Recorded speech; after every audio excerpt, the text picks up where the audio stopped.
His Divine Grace, A.C. Bhaktivedanta Swami Srila Prabhupada Ki, ISKCON Svamiracharya Shiva Prabhupada Ki, Grantharaj Srimad Bhagavad Gita Ki, Shri Shri Nitai Mayapur Chandra Ki, Sankirtan Yajna Ki, Go Premanande, all glories to this Samudavati, all glories to this Samudavati, all glories to this Samudavati, all glories to Sri Guru and Sri Gauranga, all glories to Srila Prabhupada.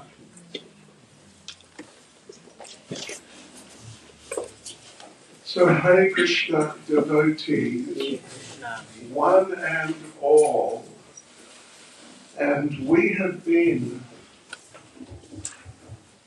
asked, Krishna, we have been ordered really to say a few words on a particular subject today, an important subject. Yeah, really, I mean, about the most important subject. Thank you kindly. And that is the subject of devotional service, which is the essence of Krishna consciousness. And it's the essence of what is taught in Bhagavad Gita, devotional service. According to the Vedic literatures, there are many types of activities one can do or try to do in order to progress spiritually to one degree or another. But the most effective by far, and the only one which is ultimately completely effective, is devotional service. And so, yes, let us say a few words along these lines, and after a little while, if anyone has any questions, comments, any points they'd like to bring up, you can. And we might possibly at least, we have a questions sheet sometimes. Sometimes. Is today one of those times? Thank you very much. Let us pass around the question sheet, because then you can feel free to write something down. You don't need to worry that people may feel it's not a good question or something like that. They say, the only silly question. I think sometimes devotees, people are afraid of asking something which may be seen to be or thought to be a silly question, and then people may sort of giggle or in one way or another just express dissatisfaction with the question, which could be embarrassing. Yes, so if we pass around the question sheet, people can write down what they like, and then in a while we can have a look and try and answer a few of the questions or address any of the matters which are raised. Yes, okay. So to start off with, just to get the ball rolling, so to speak, I'm going to read a couple of verses, I think, is it 3? Looks like 3 verses from Bhagavad Gita, which are appreciating devotional service in the context that devotional service is how we can come to see Krishna, and not just see, just like sort of look and see, oh, there he is, but really get to know Krishna and develop a relationship with Krishna, which includes seeing Krishna. So these 3 verses, they're from the 11th chapter of Bhagavad Gita. which is titled The Universal Form. Those of you who may be familiar with Bhagavad Gita would know that in this 11th chapter, Krishna shows Arjuna what we call the universal form, Vishvarupa, which basically means the same thing in English. And in other words, how Krishna is pervading everything, pervading this world. So many things which we see when we just look around the world around us, they have particular places in the sense of being displays of some particular feature of Krishna, some energy of his, some potency, some special quality or characteristic of Krishna. The thing is, or the thing was, that when Arjuna saw that, he found it very shocking. In fact, he found it too shocking. It was intolerable for him because, along with some things which are attractive and nice and beautiful like that, but within this world there are a lot of things which are not nice. Actually, there's a lot of things which are horrible and even just so extremely horrible, they're just too much, kind of indigestible by our minds and our emotions. So Arjuna saw that side of Krishna. It's one side. Krishna is multifaceted. Yeah, all sorts of different qualities and characteristics and so on. And one side is quite shocking. It was particularly the side, well, it's called technically the Kala Rupa. Kala means time, and Rupa means form. The form of time within this material world. And you know, Krishna, at some point in the course of all this, well, towards the end actually of this, Arjuna says to Krishna, "Who are you? What are you?" Because they had known each other for many years. They were cousins. And, you know, when you have cousins, oftentimes they're really close to you. And, you know, very friendly, affectionate relationship. He had that sort of relationship with Krishna. And he took Krishna to be like that. That was basically what Krishna was all about. But then he saw this universal form, and particularly the form or the aspect, well, the form of time, and what time does to people and living beings and even the whole world. And it was very shocking.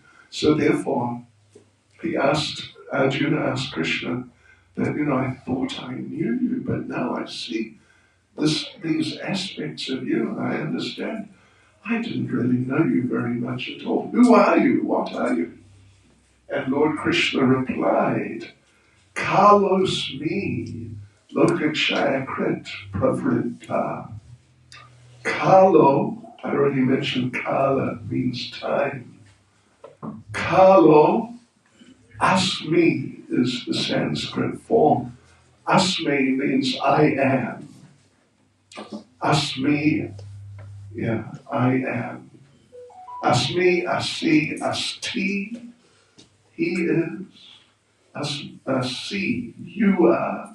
But asmi, I am. Kalos me, lokakshaya krit pravrita. I am time. And, I mean, not that he says it, but what do I do? What is my function as time? Loka means all the worlds and just everything. Lokakshaya Krit Pravrinta. I come to destroy everything.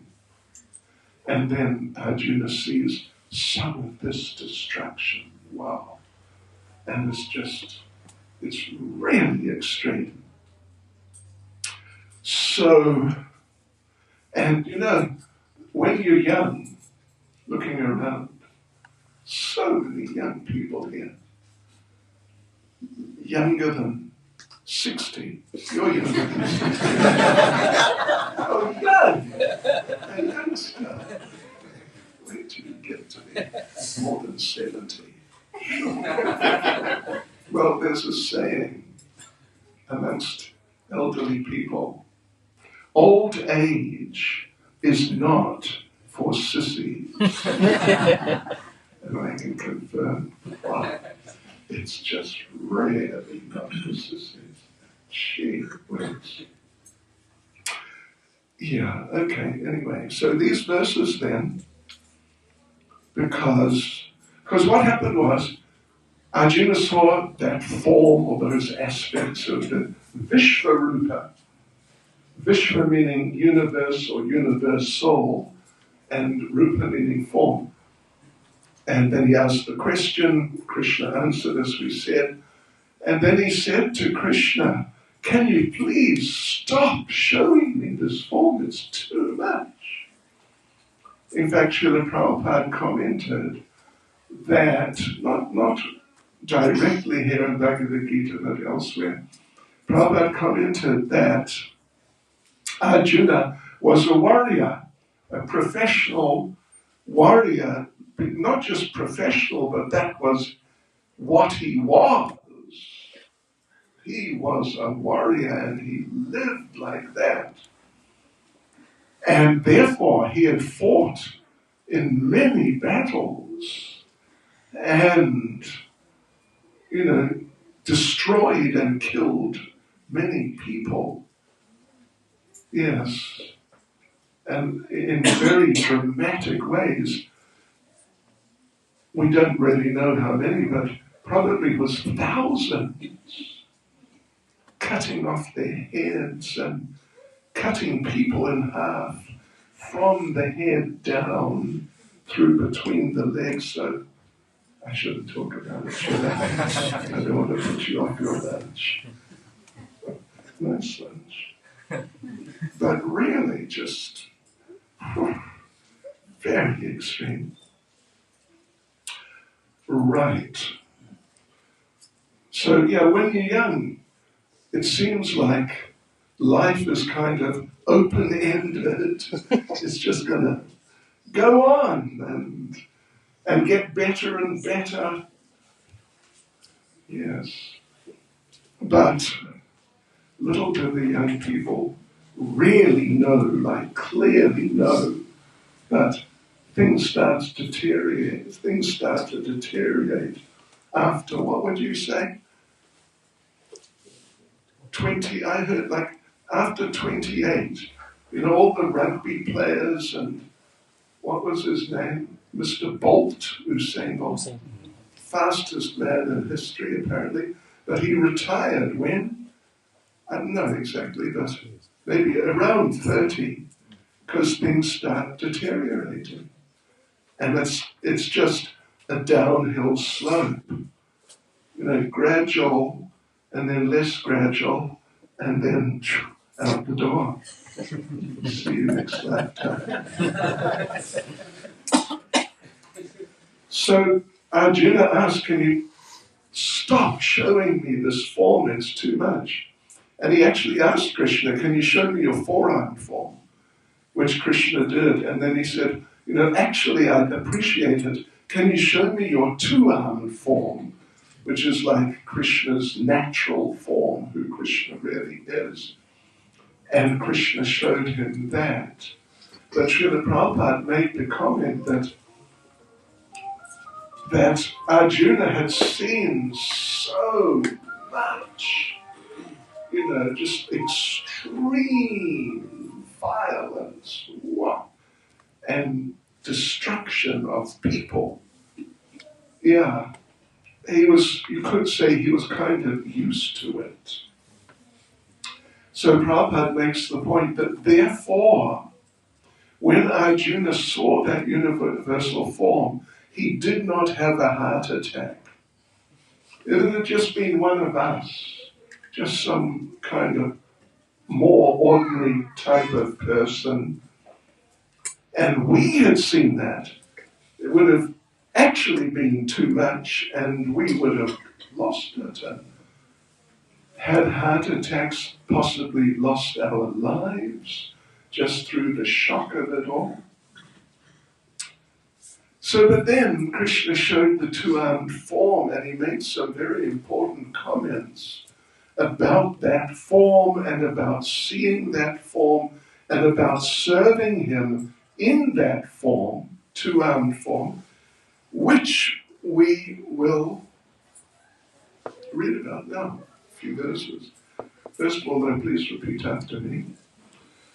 Om Namo Bhagavate Vasudevaya.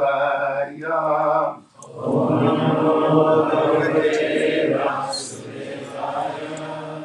Om Namo Bhagavate Vasudevaya. Om Namo Bhagavate Vasudevaya. Om Namo Bhagavate Vasudevaya. Om Namo Bhagavate Vasudevaya. So I'm going to start with chapter 11 of Bhagavad Gita, Universal Form. I'll start with verse 51, which is Arjuna expressing himself and his relief and pleasure, satisfaction in seeing the two-armed form. I'll read the Sanskrit first. The other verses, I may just read the translations. Arjuna uvacha drishvedam manusham rupam, your human-like. Not exactly human form, but your human-like form. Tava somyam janardana, idanim asmi samvrita Sachita Prakritim Gata. Translation. When Arjuna thus saw Krishna in his original form, means that two-armed form. So when Arjuna saw like that, he said, "O Janardana, seeing this human-like form, so very beautiful, I'm now composed in mind, and I'm restored to my original nature." Interesting little point. It's not a big thing, but it's an interesting thing is he addresses Krishna as Janardana. You know, if you've read Bhagavad Gita a bit, you may have noticed that when Krishna starts speaking, because it's a conversation, so Arjuna speaks, and then Krishna starts speaking again, and then Arjuna speaks, and then Krishna starts speaking again. But you may have noticed that Bhagavad Gita never says when Krishna starts speaking again. The Bhagavad Gita never, not one time, says Sri Krishna Uvacha. It only says Sri Bhagavan Uvacha. Because Bhagavan, even though it's a name of Krishna, but it's more like a title. It's more like a title than just, a regular name. Krishna has many, many names. But he's only addressed as Sri Bhagavan Uvacha, or as Sri Bhagavan. Uvacha means speaks. Because it's like that. It's what we call an honorific, a term which is expressing honor, like His Grace, or Your Royal Highness, or what do they call Cyril? What else? Don't say that. His Excellency. What do they call the President? His Excellency. His Excellency. Okay. These are What's wrong with you? What's wrong? I'll report you.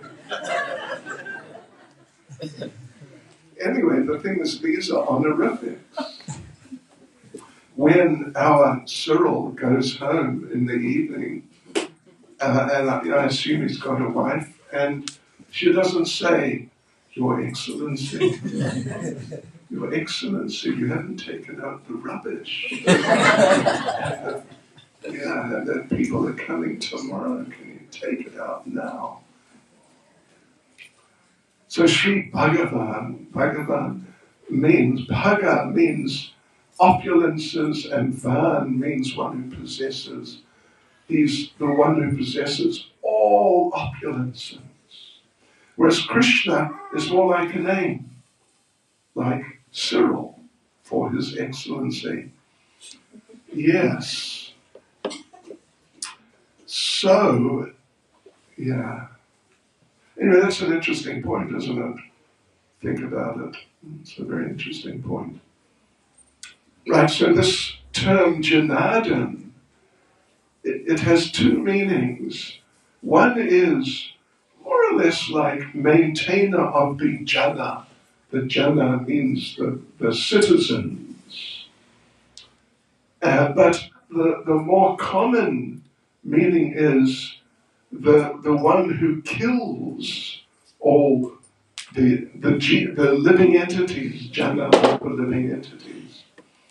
So you notice if you read carefully, you'll see when Arjuna addresses Krishna, which he does on numerous occasions through Bhagavad Gita, he addresses Krishna using different names depending on the particular kind of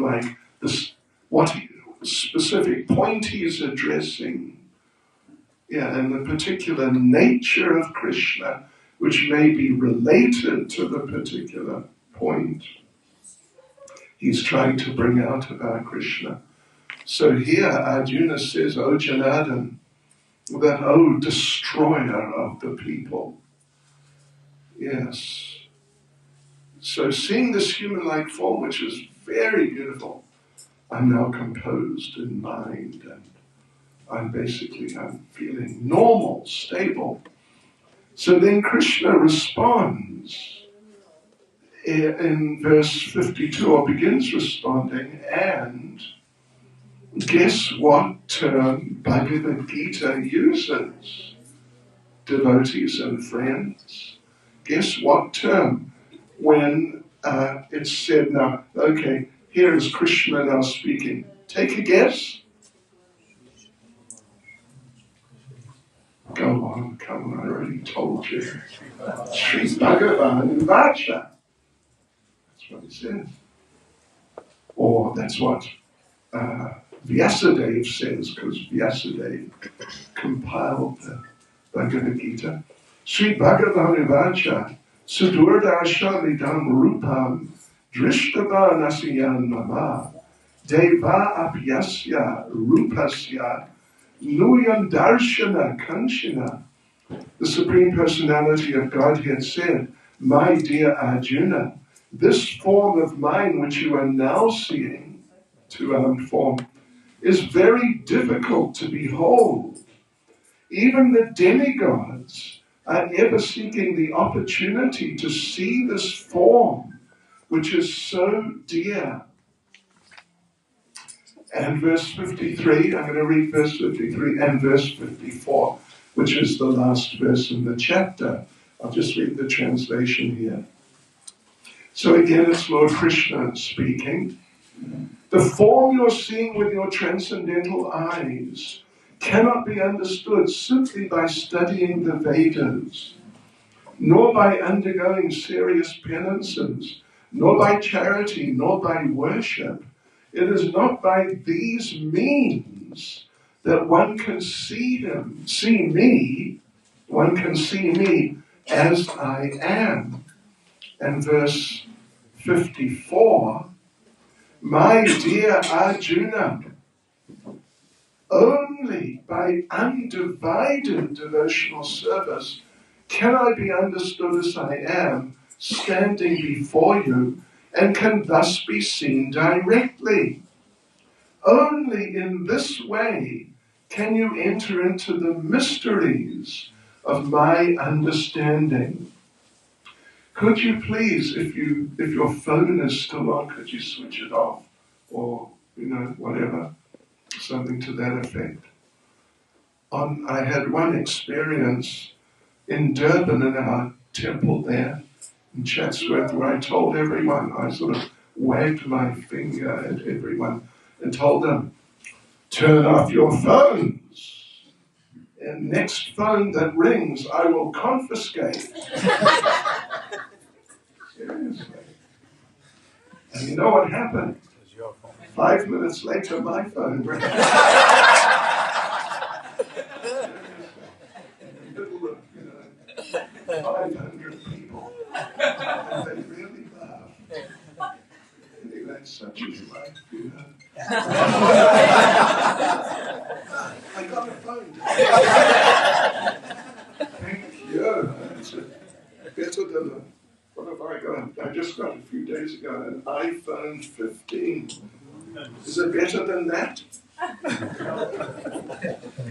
I'll confiscate it and sell it to defray expenses. So anyway, this is the thing. To see Krishna. And it's interesting, Prabhupada, the way he's translated this last verse we just read just now, that only by undivided devotional service can I be understood as I am, standing before you, and can thus be seen directly. It indicates that first must come understanding and then seeing. Yeah, it's more like that.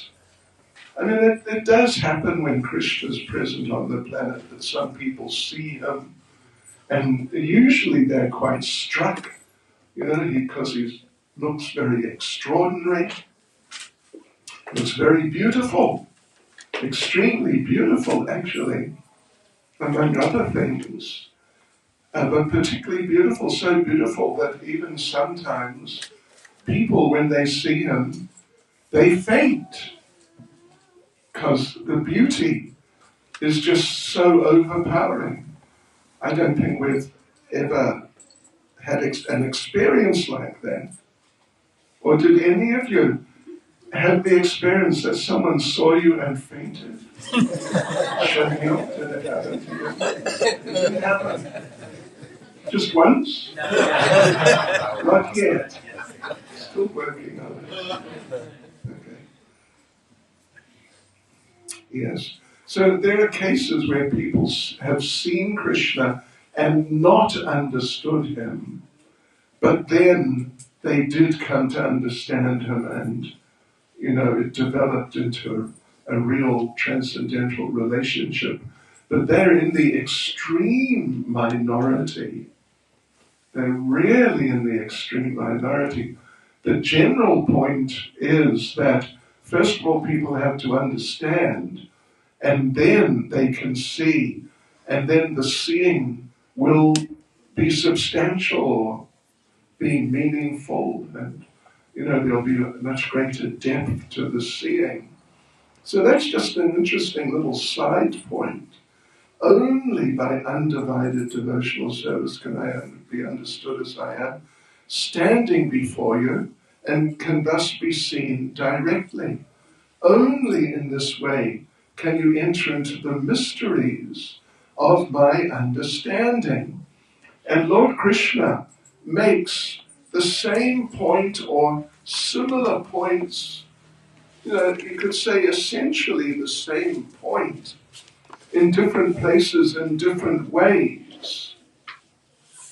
Let me just refer to chapter 4. That was chapter 11 we were looking at. Now here's chapter 4, verse 3.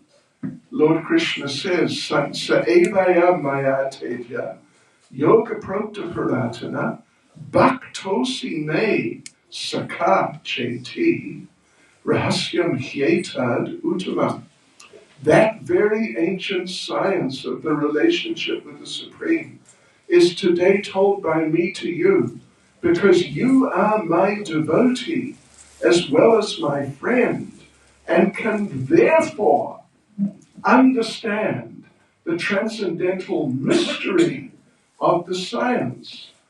So anyway, really the bottom line here is that we have to understand Krishna, and you understand him by devotional service. He generally, other than, these sort of rare cases, but even these rare cases, it kind of ends up boiling down to understanding, actually. Yes, you need to understand him. And you need to perform devotional service. Then you'll understand him. Or, not just sort of understand, but you'll start to get, glimpses into the nature of the Lord and who he is and what he is and what part he is playing in your life. That's when it really becomes interesting, because Krishna, we are, and people generally are in a state, we call it sometimes Krishna unconsciousness. We're trying to practice Krishna consciousness, becoming conscious of him, because he's here. Well, he's on the altar to start off with, and in different pictures, but he's everywhere. He's out in the garden too, and he's out on the road, and he's down at the beachfront, and he's down in the shopping malls even. He's actually everywhere, but unless you perform devotional service, you will not be tuned in enough to recognize his presence there. You'll think that, yeah, I'm just in the shopping mall. Oh, there you go. And that's all there is to it. But it's not all there is to it. Yeah. So this is really important. We have to render devotional service. Then Krishna, as it were, gives us the eyes to see him for what he is, gives us the consciousness, the understanding to start to understand him, and then gradually it'll develop into seeing him. And ultimately, even like if you read Srimad Bhagavatam, now that's another step further from reading Bhagavad Gita, but there Lord Krishna, Lord Brahma, the creator, meets Krishna. Lord Brahma, after doing much service, and much glorification of Krishna, which is also a form of service, very much. He became qualified to see Krishna, and you know what happened? Krishna walked up to him and shook his hand. How's that? Handshaking is not just some funny European practice which has developed through the years. It's transcendental. The Supreme Lord shakes people's hands when he's pleased with them. So therefore we have to render devotional service. If you don't render devotional service, you're not going to get much understanding, if any, but certainly not much. At best it'll be kind of superficial and it won't really go deep. So we've got to render devotional service, and in Bhagavad Gita also Krishna makes the point that you can sort of almost do anything as a service, anywhere. Arjuna was a warrior, so he was a warrior for Krishna. By birth, by upbringing, by training, by physical and psychological and emotional nature. He was a warrior. So you may be a housewife. We have housewives here. I can see if I'm sure there's a number of you around. Yes, there's one. Right. A housewife. And instead of doing what Arjuna did, killing people, etc., but you can keep your family in line. Sort them out.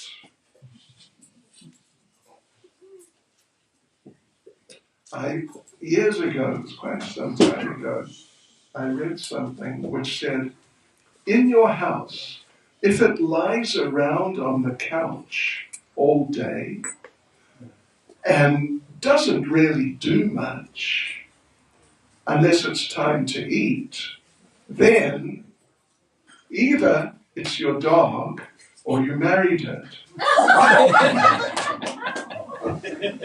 I'm sorry. Let me get back at the minute.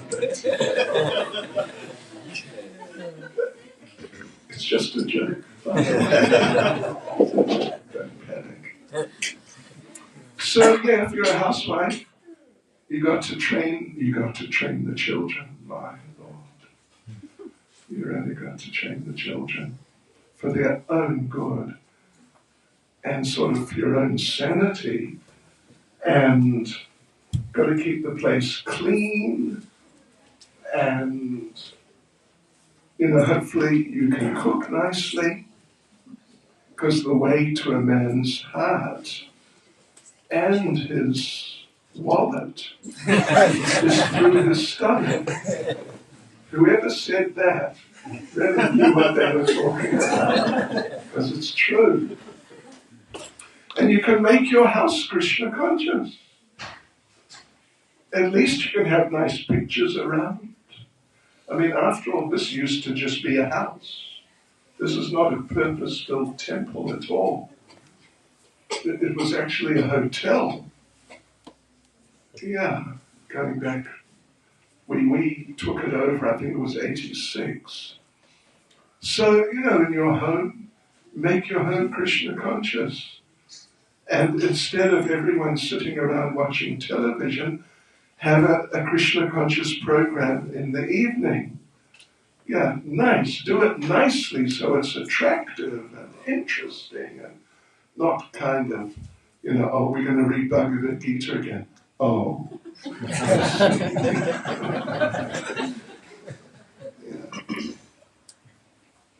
But then, and you can have deities at home too, I imagine some of you do.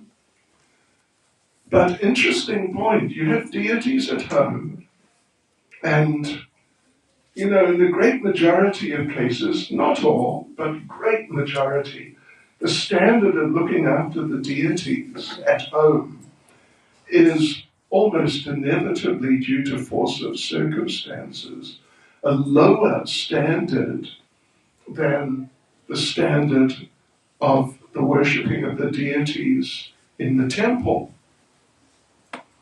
Yes.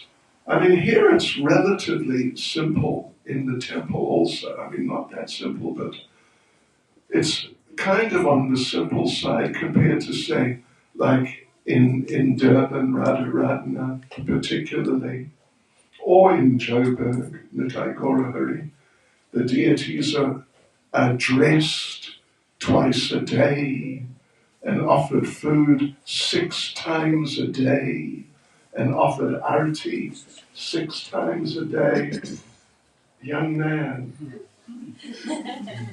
He's a good boy, actually. He wants to go on the altar to be closer to Krishna. That's nice.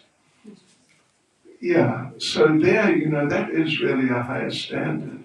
Here it's kind of somewhat simpler, but generally speaking, it'll be quite a bit more sophisticated, or like on a higher level spiritually than your standard at home, because you got to work and you only got so much time.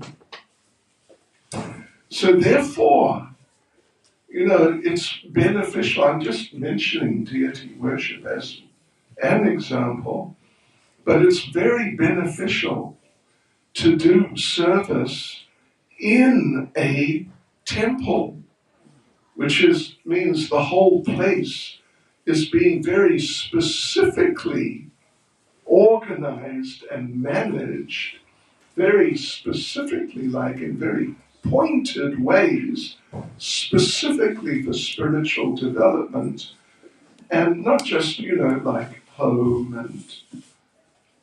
and living at home where, just eating and sleeping. A lot of these things are pretty prominent. So therefore, we would recommend do some service in the temple. And someone might say that, well, life is busy at home, and it's busy, we know it's busy.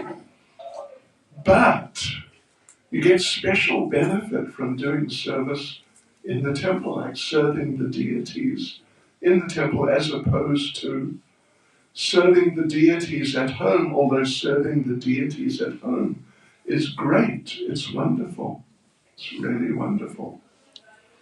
But what happens when you go away on holiday? What happens to your deities at home? Well, if you can, take them with you. If you can't, what you're going to do? Put them to sleep for a week or two? How does that sound? The deities are people. They're not things. They're not objects. They're people. And they're actually the supreme people. They're way above us. And, when you go on holiday, if you're family people, you've got your children, you take them with you. So you should take the deities with you. Although some, because, for whatever reason, they don't. And, we know it's a fact. So they just put them to sleep, which in a technical sense, the technicalities of worshipping the deities, which is, it's quite a subject. It is permissible. It's not like it's really wrong or bad. But still, it's not very nice. Can you imagine, your children, your little children, if you told them, yes, you, me, and, us, the parents, we're going on holiday, but, we can't take you, so we'll be back in 2 weeks. If you're like preschool age, for example, don't worry, we'll be back in 2 weeks. It's okay. Just go to sleep. It's not good, is it? It's impersonal. It may be, it can be done. It's not like it's just outright wrong. But it's not very good. And these, living at home and having to deal with the realities of bringing up a family and paying the bills and all that. Sometimes things like this happen. It's just the way it goes. One thing I do, not every time, but sometimes, I used to do regularly when I was visiting our devotees, householders, families, when they weren't looking, I would sneak down to the fridge and check out. Oh my God. And almost every time they would, it was usually some sort of achar, which was not very achar, if you know what I mean. But usually some sort of pickle, which, if you read the small print carefully enough, if you had, your stronger pair of glasses on, you'd see it. It mentions something about onions, garlic, particularly garlic, I think, before onions. And garlic is not kosher. I could tell you the story, but we don't have time. But garlic is what? Onions are the heel of the cow. Onions are the heel of the cow. Yeah. So when people eat onions, Prabhupada told a story. I've got the story somewhere. Quite a long story about this fellow. He was a Brahmin, but he really wanted to eat a cow and see what it's like. So he got the opportunity and he buried it, like the legs. And he came back later when no one was looking, and the heel had turned into an onion and something else. Anyway, if you're an onion person, garlic person, sorry, don't want to offend you. But my point is that we should try to progress in devotional service, because devotional service is the foundation in terms of what you've got to do if you want to become Krishna conscious. The first thing you have to do is do some devotional service. Yeah. So, doing it at home, fantastic, better than, at night watching television. To have some Krishna conscious program, but we should try. I mean, after all, you all make the time to work, so why can't you make some time, and I know many of you do, to come to the temple? Yeah. I remember asking a few people some years ago in England, you come to the temple? They said, yes, I come on Sunday. I said, what do you do? I eat the feast. That's your service. I listen to part of the lecture sometimes.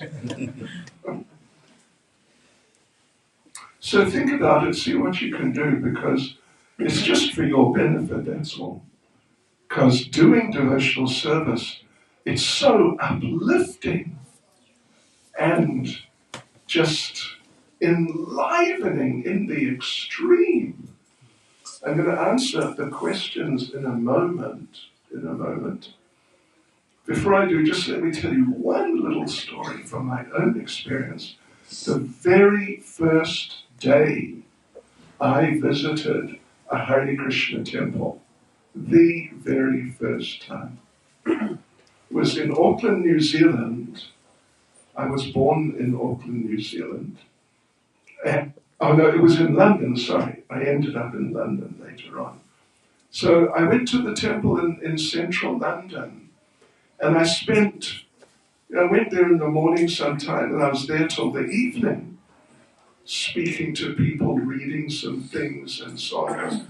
I found it all very interesting. And at some point in the afternoon, one of the devotees came up to me and said, do you have a little time? I said, yeah, I guess so. Said, would you mind doing something to help? Well, I guess I could. I was an easygoing young man. He said, well, do you mind cleaning the toilets? And I thought, gee, I'm a visitor, first of all. And it's the first day I'm visiting. I don't think it's, strategically very good in dealing with people and encouraging people to take an interest and get involved, to first day have them clean the toilets, but I did. And you know what I noticed? After 2 minutes, I noticed I was feeling really alive and just, full of energy and enthusiasm and inspiration. And so I cleaned all the men's toilets in the men's area right upstairs. And I was 21, and as far as I was concerned, you might find this a little amusing or even strange. As far as I was concerned, I had retired. And I'd made my mind up I was not going to work again. At least in my mind, I was thinking like that. But then, when I cleaned the toilets, I thought, yeah, I don't want to work again, but working for Krishna, it seems to be really nice. It's really much better than the other work that I had done. I'd been working for a few years. So it's like that. Devotional service is just wonderful. But the thing is, you've got to get into it and sort of give yourself to it and not, if you're asked, would you believe, at the end of the program in an hour or two or hour and a half or something, if they ask you, would you mind helping clean the pots, then don't think, oh no, they caught me. I was trying to sneak out the back way, but they caught me. No, you're lucky. You're really lucky to do some service, and particularly in service in the temple, where everything is intensified. It's really intensified. Sometimes devotees who've been practicing at home, even for some years, they decide, okay, I'm going to come and live in the temple and just full-time, just do it.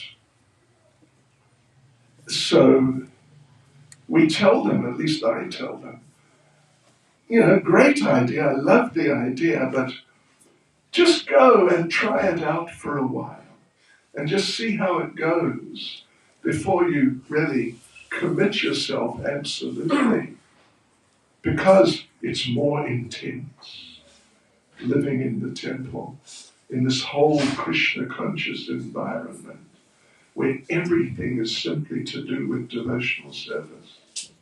Yeah.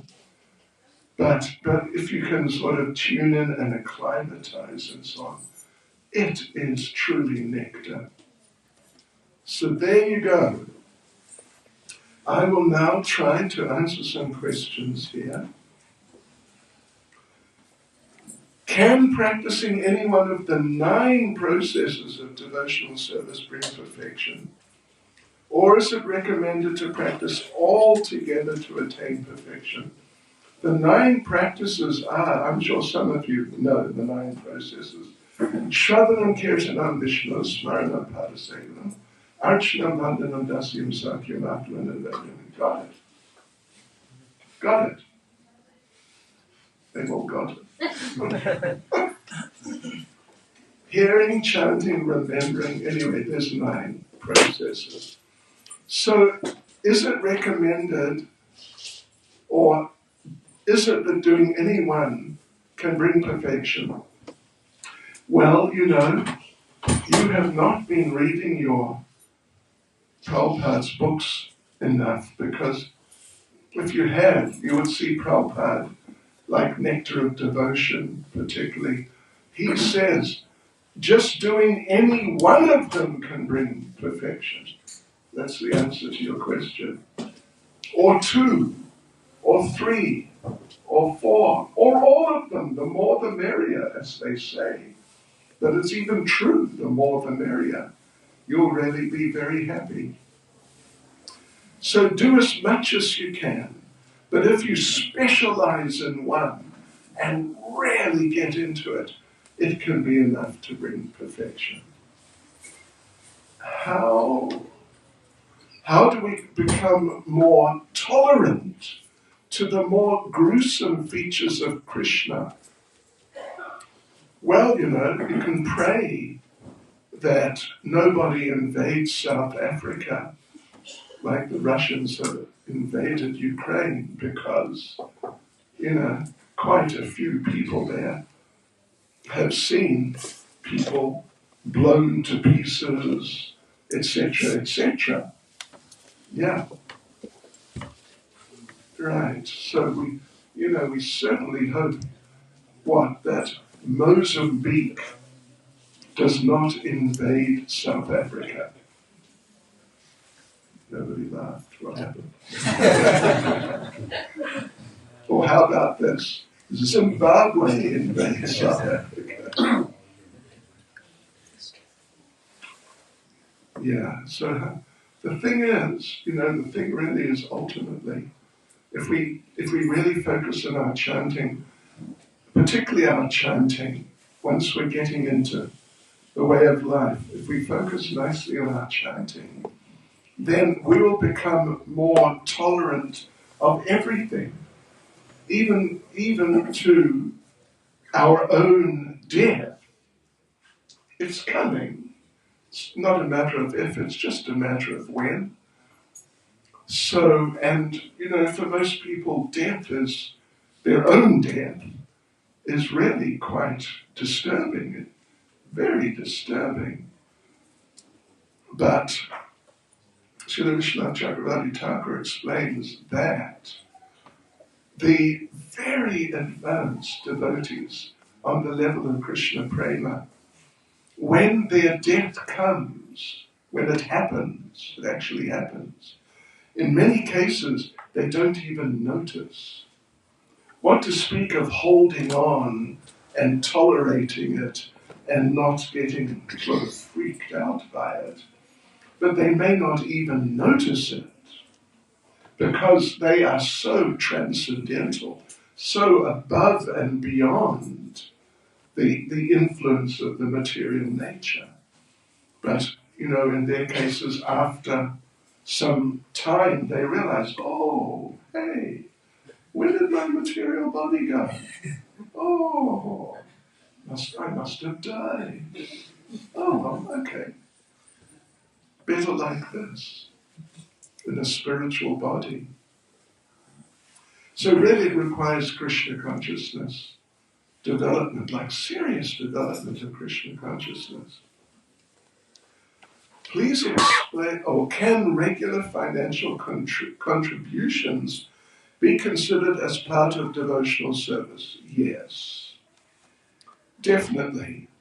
Anything which we offer to Krishna, and service means we're offering our intelligence or our physical strength to do something. It's all service. Prabhupada once in Mumbai, one wealthy man came to see him to give a donation of something like what in those days was a lot, or quite a bit, what they call 1 lakh of rupees means 100,000. I remember when I first went to India, 1 rupee, what was it? 8 rupees equaled $1. Now I think it's about 87 or something along those lines, approaching 90. Anyway, but this man, he wanted to donate 1 lakh, 100,000 rupees cash. So he did, he gave it to Prabhupada, and then he stood there sort of waiting for Prabhupada to say, oh, thank you so much. How kind of you. Prabhupada had done that basically, but if we really get down to like detailed moves, God said so, still be applicable or allowed today. But how do we know it is truly in service to God? Yeah, well, particularly nowadays, that's a very valid point. Arjuna, we already said quite a bit, was a warrior, but he was a warrior devotee. He was a real devotee, my gosh. Fully dedicated, heart and soul, to Krishna. And like I said, a personal associate. They'd meet practically every day and spend time together. They were really close. And Krishna is God. So if Krishna tells Arjuna, I want you to fight, then Arjuna doesn't need to worry, well, is it valid or not? Does he have the right to tell me to fight? or does he not have the right? I mean, is he really God or not? You know, what we have nowadays are quite a number of man-made religions. And the presence of God within them is sort of, or the degree of presence is kind of debatable. Yeah. And in some cases, anyway, and at least it may be quite debatable. And whether someone in the tradition says you should fight and kill, whether they actually have the right, that's another thing. But, Krishna ordered Arjuna, so Arjuna was right to do it. Having said that, there are certain Vedic standards, particularly for householders, of situations in which not only can they fight, but they must fight. They have to fight. Like, for example, if someone violently attacks the family members, then the husband, father, must fight. He cannot stand back and say, well, I think it's your karma. It's your time to die, so see you later. No, the husband or the father has to fight. Has to fight. And if he doesn't, if he won't, that's sinful, that refusal is very serious sinful activity. And other situations, if someone tries to poison you, then that you should act strongly against the person. And there's a whole list actually in Bhagavad Gita. Read your Bhagavad Gita. How's that? That's a good idea. And you'll find the list, where the person, particularly the man, but it can also apply to the mother, must fight and kill. I mean, if someone is really so crazy and so carried away that they're going to do something totally extreme against your family members, like your children, and you're the mother, you've got to do something about it.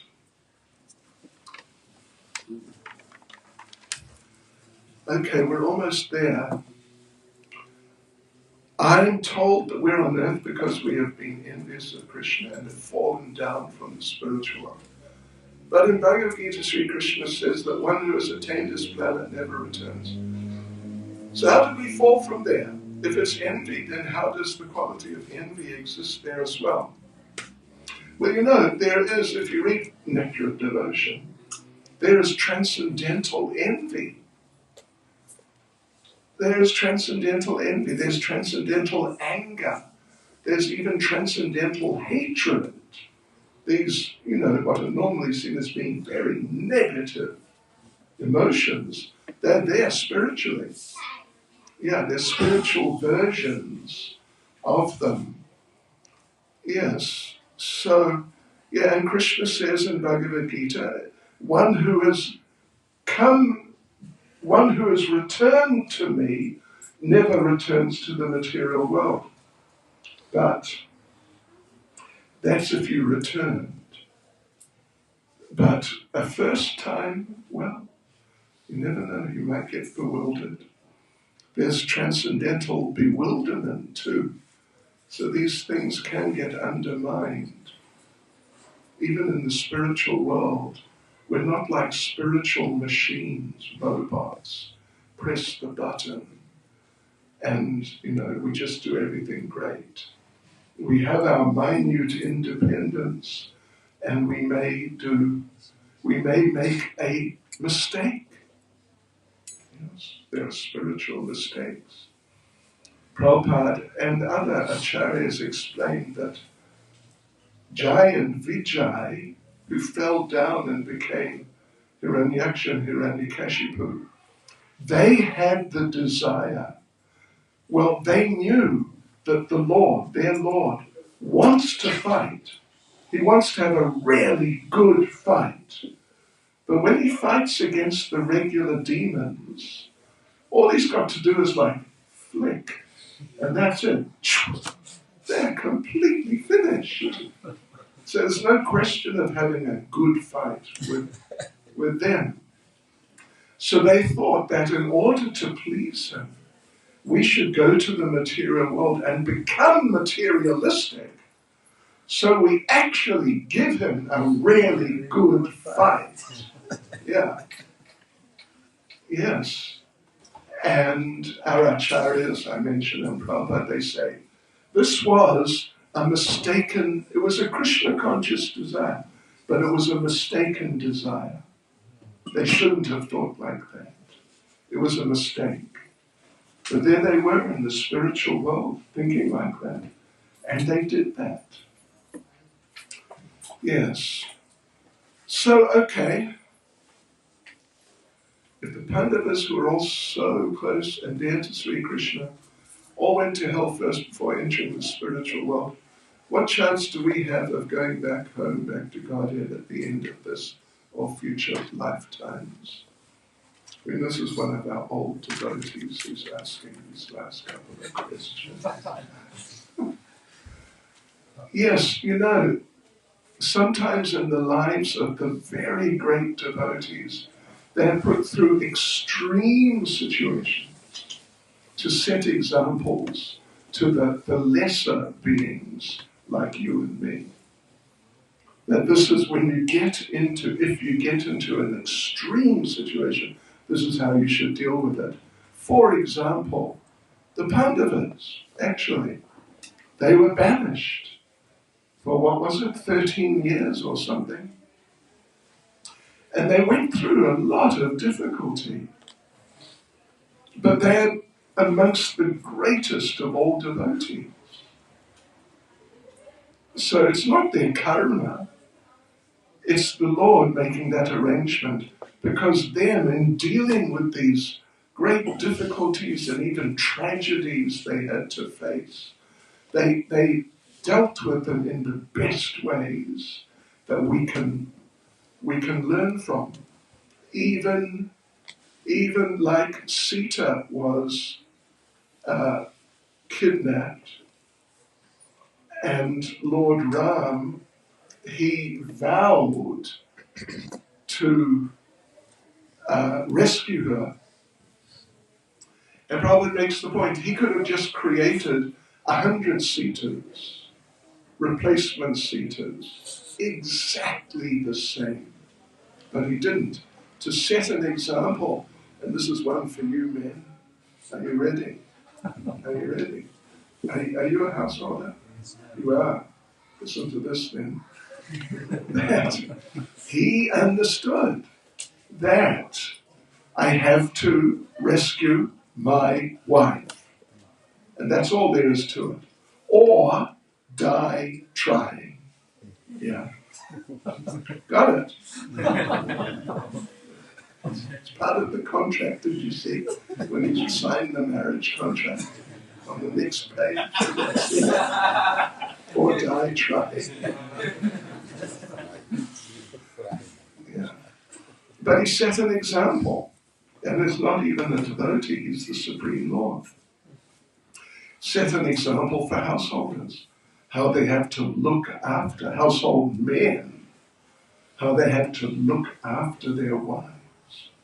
And even if your wife is a bit of a character, I hear there's a few around. You still got to look after her. And you can't just say, well, she's too much of a character, so I'll just let her go. Is that okay? Okay. So, let's carry on with some kirtan. Yes. Arati. Guru Puja. Guru